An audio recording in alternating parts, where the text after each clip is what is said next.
Hey, everybody, and welcome to Learning from Smart People. I am your host, Rob Oliver, and I appreciate you being here today. I would encourage you, if you are listening to this as a podcast, go check us out. We've got a YouTube channel. Most of my most recent interviews are now posted as videos, so you can check them out, see who it is that we're interviewing. You can kind of get a flavor for what's going on. I subscribe to the YouTube channel, subscribe to this as a podcast. Wherever you are, I appreciate you being here. Today, my interview is with Sandy Rodriguez. She is a bilingual communications expert. She is the author of a motivational book called Choose to Prevail. She is a former editor of one of the most influential publications in Latin America and is now a Los Angeles court interpreter, as well as an artist and an amateur winemaker. Sandy, welcome to the show. Thank you so much, Rob, and thank you for that lovely introduction. I'm a big fan of your show. I've listened to it as a podcast. I've seen it on YouTube, and absolutely everybody should subscribe. That's definitely the case. Well, thank you. I appreciate the feedback and appreciate the encouragement. So let's just jump into this. I'd love to hear kind of your backstory. When you're down and you're the editor of a publication for down in Latin America. Tell me about that. Tell me what you were doing and how that was going. Absolutely. Well, let me tell you, I worked for a newspaper by the name of Reforma for the longest of times. I worked for that newspaper for around 16 years, ever since I was nearly fresh out of college, not quite, but almost. And it was a wonderful time in my life. I was originally hired as a co-editor for the fashion section and the food section, but somehow things just started growing and growing and growing. And I held a number of different positions within that organization over the course of the years. Toward the end, and for several years toward the end, what I was doing was that I was in charge of what we called supplements, which were basically small magazines or mini magazines. I was in charge of maybe 50 titles, if not more, over the course of a year. And these titles would include supplements about every kind of topic you can possibly picture, Rob. That might have included architecture, female entrepreneurs, the environment, senior citizens issues, all kinds of things. I also had the chance to edit or co-edit an entertainment magazine, which was weekly. I did a number of things. And actually, throughout the time that I was there at Reforma, I really got to delve into so many different topics. There was another time that I held a very interesting position called Special Projects Coordinator, which meant that I would work as a liaison between different departments and help, let's say, younger reporters or younger editors work on journalistically ambitious projects that would require a lot of interactions between teams. So it was really quite fascinating. I mean, throughout the time that I was there, there was never a dull moment. It was a wonderful time, really. Yeah, it sounds like you've got a wide variety of experience in that, and you're dealing with all kinds of different topics.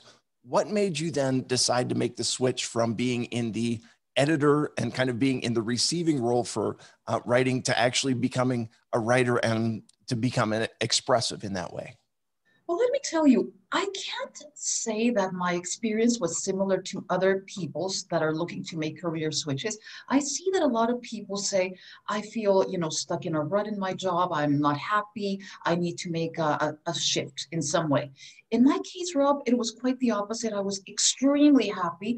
I can't say that I wasn't. It was a wonderful job. It was something that was very much in line with things that I enjoy. For instance, it was a very high stress, high pressure situation, but I thrive on that. So for me, it was like a perfect fit, a perfect match. But here's the thing. I did realize eventually that although I was very happy and very fulfilled from a career standpoint, I was making a number of trade-offs. For instance, during the time that I was working for Reforma, I experienced or underwent the untimely death of my father and the definitely untimely death of my younger brother. So certainly those were things that they shook me, certainly. And I thought, well, I'm not able to spend time or more time with people that I really would like to spend more time with. Let me give you another example. I had, for instance, my best friend. He was a guy that was in a very similar career situation as myself. And although we were and still are the best of friends, we would see each other maybe a handful of times a year. So, I mean, that's not necessarily the most normal of situations. And it was not just that way for me. All of my coworkers that were in similar positions, we were doing that kind of thing. It wouldn't be unusual for us to, and I'm not even exaggerating, to show up at work with holes in our shoes because we didn't have time to buy new shoes, or we might be, chopping off our own hair with scissors because we didn't have time to go to the stylist, or, Mm. the glamorous world of journalism. No, I mean, it was really, it was a time where when I say that I had no time for anything else, I'm not even talking about, oh, spa days or pedicures. No, no, no, even the most basic of things. Let me give you another example. Throughout the time that I was there, I became a mom, a single mom, by choice, because certainly I had no time, literally, to date or establish any kind of a relationship because we were at our desk. I mean, all the time. We would be working 14-hour days, 16-hour days, and beyond. And certainly, I didn't want to outsource the care of my lovely child exclusively to nannies or rely exclusively on family members or anything of the sort. So that was the main driver in my choosing to migrate over to a totally different career. Although I have to say, Rob, that it wasn't as straightforward as it might seem. So my first idea was to move to a city that was more relaxed and laid back than Mexico City. And I chose LA for a number of reasons. Firstly, it's still a city. I'm a city person, but it's infinitely more laid back. It's a much quieter, smaller city. So that is, firstly, that's an upside for me, from my point of view. And the thing also is that when I got here, finding a job, that was interesting and that was something that was in line with what I enjoy doing was a little bit challenging because of one very specific reason. And people that work in media, perhaps people that are familiar with media, such as yourself, can relate. This was at a particular point in time when the blogosphere was exploding and people were creating excellent content for free. So certainly there was less of an incentive for media outlets to hire people like myself, that we were very experienced in, let's say, content creation, editing and such. But we did require a salary that would allow us to make a living. So I did get a lot of opportunities that were interesting from a creative standpoint, but they were definitely not going to be a career path that I could follow because, well, I mean, people do need to make a living. So eventually I fell into, I would say, court interpreting, and it was a godsend. I find it fascinating, Rob. In fact, if any of your listeners are bilingual, trilingual, or very, very, that they speak more than one language with total comfort and ease, that's a very, very interesting career choice to look into. It wasn't even on my radar, but once I discovered it, I thought, why wasn't it? I mean, it's fascinating. So that's Sure. it. Yeah. Okay. Yeah. And I mean, I come at this from a slightly different perspective. I'm coming from the disability side of things. And so I'm familiar with, getting the American Sign Language interpreters, that how important that is. And I would imagine that it's got to be extremely fulfilling because especially in a legal situation where you have people who may or may not understand the charges that are being brought against them, may or may not be able to communicate what was going on with them. And you're there to be able to facilitate that and to make sure that people are receiving the best defense that they can receive and that they're understanding exactly what's going on. That's got to be very fulfilling. Oh, it's interesting all around. I used to work originally at a criminal courthouse, which is quite interesting, but then I requested a transfer to a civil courthouse, which I find even more interesting. It's fascinating, no matter who it is that you're interpreting for, be it quote unquote the good guy or be it quote unquote the bad guy. And I mean, of course, I'm being just very, very flip that way, but Understood. in reality, it is very fascinating. You get to hear very interesting stories. You get to help people no matter what it is that they're trying to express. But most importantly, and the reason I think it might be a very good career choice for many people that might be listening is this. Um, in most types of career, or even when it comes to hobbies, you do something now and you experience the rewards sometime in the future. For instance, if you're writing a book, you might do that now and it might be published a year from now. If you are a pastry chef, you might bake a pie right now, but you will be actually sitting down to eat it or serve it to friends within a few hours. If you're doing I don't know, medical research. Maybe you're working on something now, and the fruits of your labor will be seen in decades, if at all. But when it comes to interpreting, you're doing things right then and there.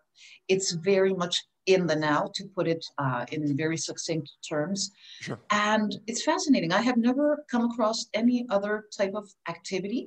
I'm guessing maybe if you were a sports announcer, that would be a similarity because you're doing something in the moment.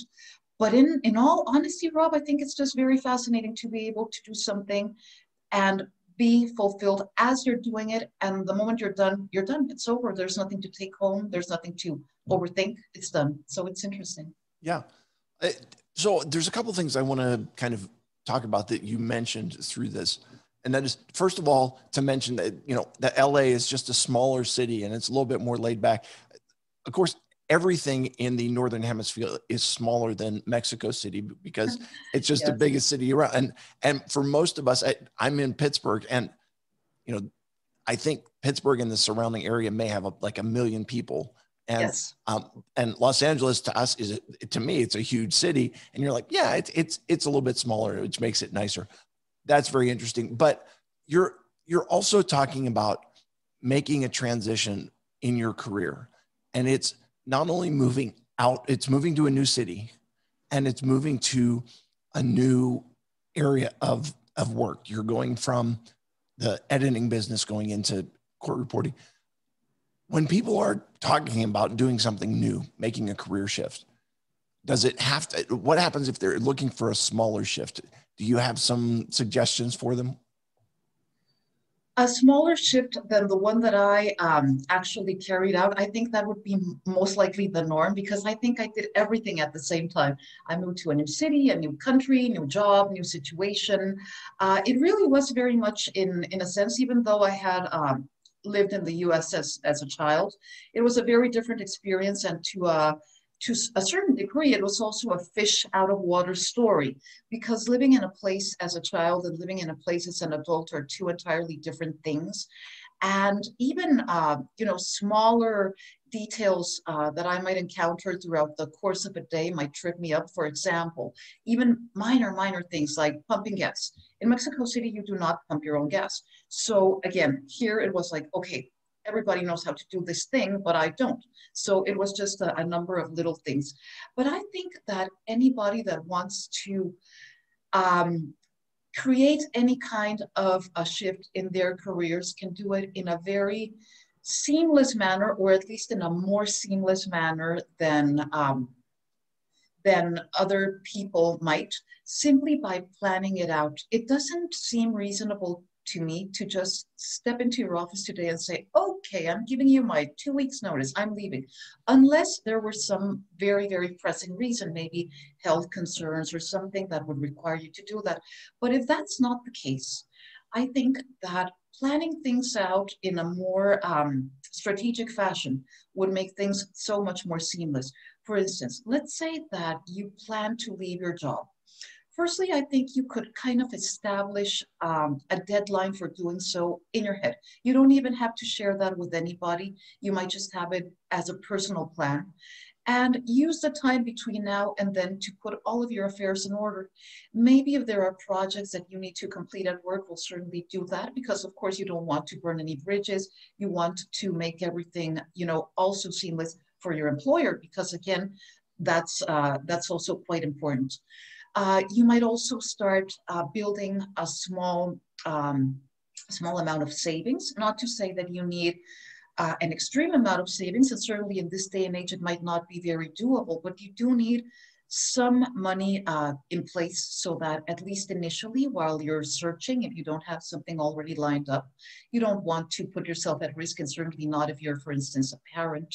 You don't want to be, out on the streets or anything like that. So you do need to have a little bit of leeway in that regard. Then certainly you need to start doing things that will ease the transition. For example, let's say that you want to move to another city or country like I did.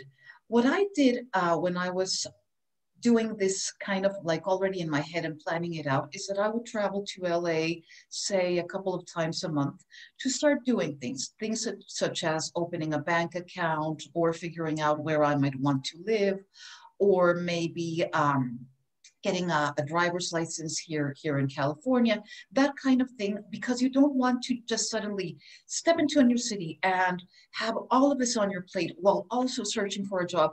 It would be overwhelming. I mean, I did everything in very small increments. I tried to do it in a strategical way as possible, and it was still to some degree overwhelming. So I definitely would urge people to take it, in smaller baby steps. Now, even if you're going to do this within your own city, I also wouldn't think that it would make sense to just say, okay, bye, I'm leaving. No, I think it would also make sense to start, finding, if not actually applying for jobs, if not actually sending out resumes because you might be concerned that your employer would be, turned off if you were starting to do that very openly, at least you can start talking to friends, saying you might be interested in exploring other options.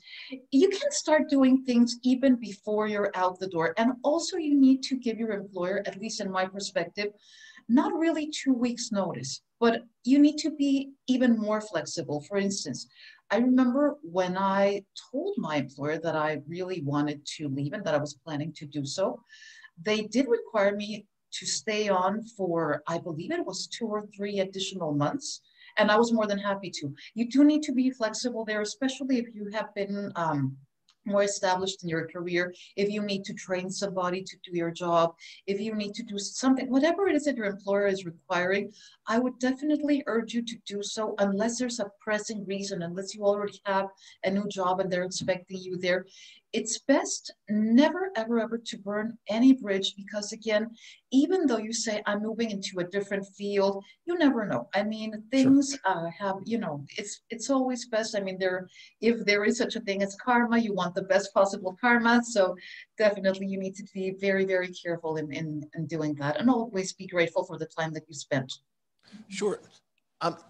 Do you have any advice for people who may be having to make a shift not by choice? So right now, with everything that's going on, we've got a pandemic, and now people who were in a certain career that may have dried up, and there may be some issues there.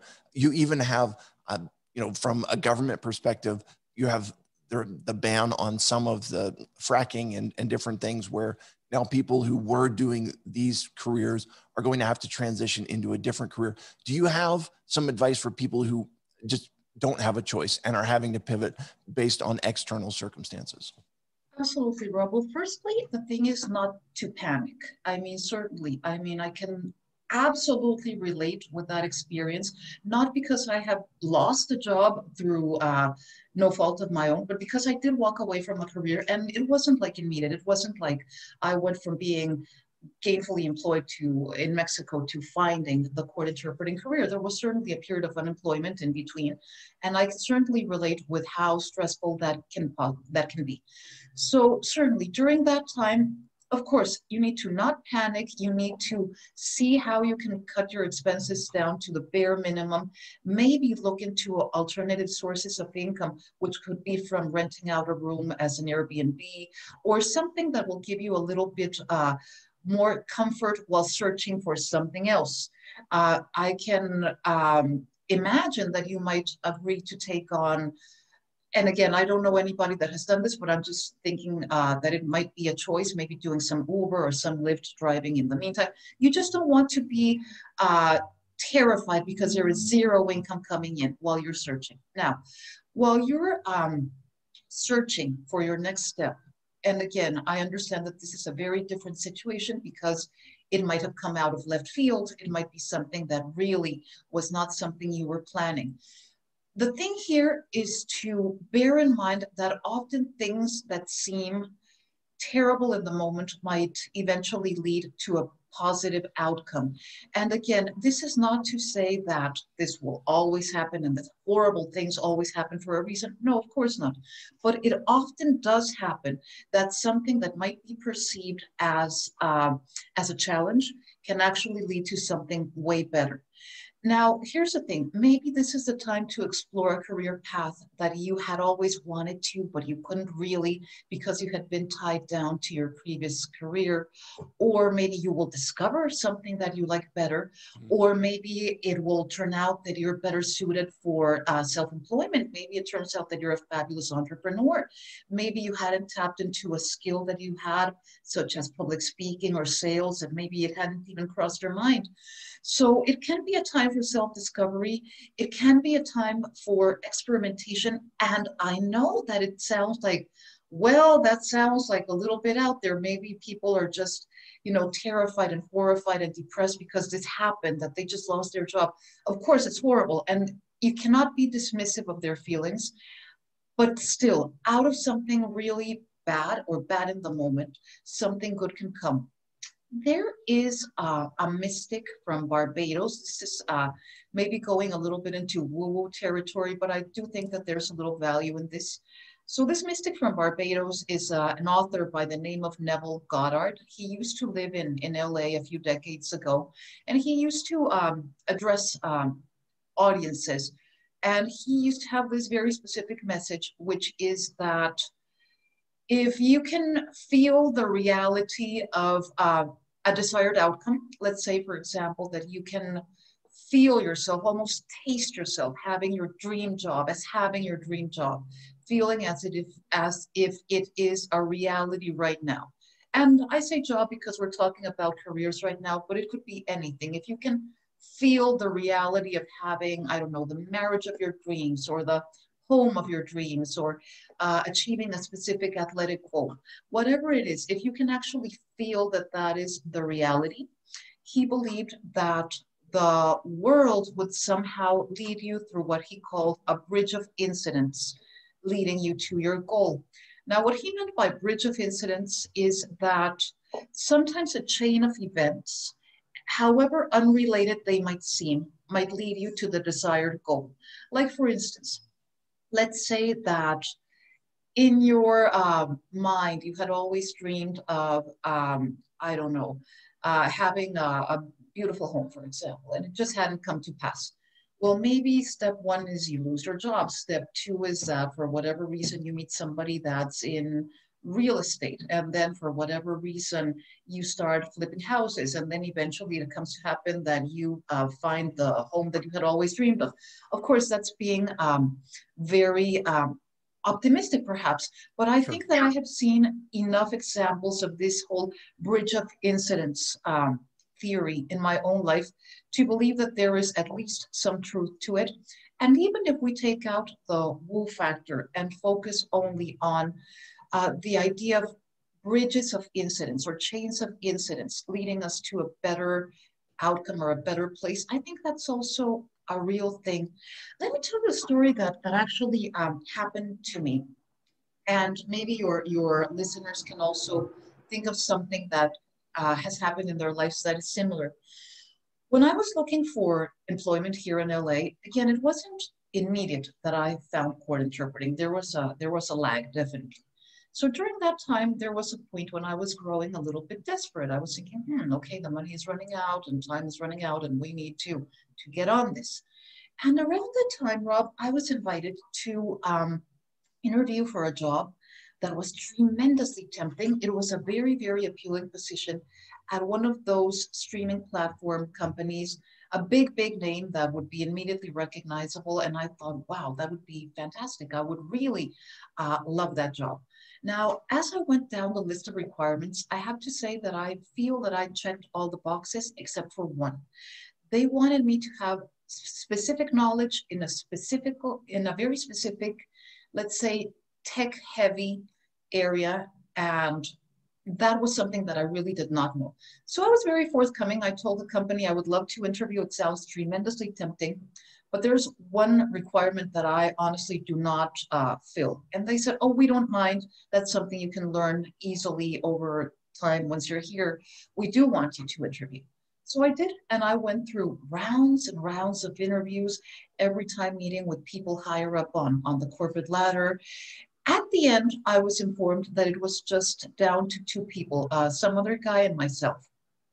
And I was positive that I would get that job. There was really no question about that. In fact, the last day that I had an interview there, I was greeted by this whiteboard that said, welcome, Sandy. And I had a very nice spread of food, and I was eating with the person that would have been my boss had I joined the company. So I was absolutely positive that that would be, my next career move. I was certain. I mean, it was not even a question. However, a couple of days after, I got an email saying that no, that it was they decided to go in the other direction, and it was the other person that got the job. Now, I was a little bit crushed, but more than that, I was surprised because I had actually thought that I would be the chosen one. And I thought, okay, that's terrible. But now looking back on this, Rob, if I had gotten that job, it would have been awful. Firstly, because that little thing that I didn't know yet would have been, honestly, not just a minor issue. It would have been something very challenging. And I can tell you, understanding a new company culture, understanding the ins and outs of a new city, a new country, that was difficult enough without piling on the added stress of learning a technical thing that really seemed tremendously complicated. And if I had actually gone into that, firstly, it would have been the exact same situation that I had been experiencing in Mexico, which would have been 16-hour days. And Right. also, right, I wouldn't have discovered the career path that I'm on right now, which I adore. I mean, I Sure. couldn't be happier. So it was for the best, you know? Right. So I want to highlight something for those of you that are watching on YouTube. You'll notice that when she was speaking, I actually touched my nose, and it's my go-to move here at the house when someone's talking about something and I believe that they have literally hit it on the nose. That's where we are. And you said that when we're going through experiences that we sometimes view as negative experiences, that there are positives that can come out of those. And how many times do we sit down afterwards and we're able to tell the story? And the story is, I went through this, and then I went through this, and now this is where I am. And I don't think that I would have got here if I hadn't been through all of these other experiences. Sandy, thank you so much for sharing your story. If people are looking to find out more about you, if they're looking to find out about your book, where can they find that? Okay, the book is very easy to purchase on Amazon. The title of the book is Choose to Prevail, and I just happen to have a copy here for our YouTube friends. Yes, so it's available on Amazon, Choose to Prevail by Sandy Rodriguez. It's also available pretty much everywhere that books are sold. You can find it at barnesandnoble.com, target.com, Walmart eBooks, smaller bookshops. I've even seen it on eBay Australia, so I mean, definitely people will be able to find it with ease. But I also wanted to mention for Rob's listeners that we are working, my team and I are working on a video series based on interviewing people that have overcome challenges in their life. That can be challenges as to their career or romance or finance or health or in any regard. It's going to be linked to the book. There's a little bit of a tie-in there. And if any of Rob's listeners would care to submit themselves as guests for the video show, that would be fantastic. They can find information about that at heartofhollywoodmagazine.com. And we would be delighted to hear stories from anyone who cares to join us. Fantastic. I will put a link to that down in the show notes. I'll make sure to include a link to the book and all that. So fantastic. Thank you, Sandy. I appreciate you sharing. I appreciate that. I hope that this is something that my listeners have learned from. We are at 3 questions to establish your humanity. Are you ready for this? I hope I can establish my humanity, Rob. Hopefully I'll be able to. What is the accomplishment of your child that you are most proud of? I think that if I had been able to tinker with genes and create the son of my dreams, I would have made this exact child. He's exactly the way that I would like him to be. And one of the things that I like is this. His name is a name in Italian and Spanish.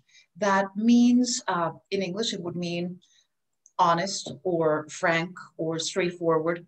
And that is what his personality is like. He is polite, he is diplomatic, but he is very straightforward. He is very sincere. He is very honest and open. And I think that's one of the things that I like the best. Fantastic. What can make you really angry? Well, I think that I'm normally a very easygoing person, but when I get angry, I really do. And I think that one of the things that make me angrier is when people are too extreme in their positions and they refuse to come to a compromise or a middle ground or any form of empathy or not trying to see things from the other person's perspective. That is something that irks me very much. Sometimes I might do something about it, sometimes I don't, but that's normally what angers me. Wonderful. Last question. If somebody goes to Mexico, what is the dish that they should order that is the taste of Mexico, or something that it's not a touristy thing, but something that would be like, this is what Mexican cuisine is all about? Oh, wow. I think that would depend a lot on what it is that they like to eat. I myself, for instance, am a vegetarian. So, for instance, something that I love to eat are any of the many dishes that involve tortillas in some form and cheese in some form. So, for instance, I might choose sopes, which would be like small tortillas topped with refried beans and cheese. They're very tasty. Or quesadillas in many different styles, which are quite different from the ones that you might find in the US. You would be surprised. They're quite a different type of food. Or any kind of, really, actually, I haven't had any of those in a while, carb counting and such. But really, for people that are not on keto, definitely you should try those or at least replicate them at home. Not too difficult to do. All you need to do is buy some form of corn-based starchy Mexican, let's say, vehicle, be it a tortilla, be it a sope, be it anything of that nature, and some cheese. There are many wonderful Mexican cheeses. Some are melty, some are not. And that's basically what I would recommend. Fantastic. Sandy Rodriguez, thank you so much for being with us today. I appreciate you sharing your expertise, sharing your experience, and sharing of yourself. For all my listeners, I appreciate you being here. Check out Sandy's book. If you are interested in being part of her video series, check that out as well. In the meantime, I will remind all of us that when you stop learning, you stop living. Have a great day, everybody.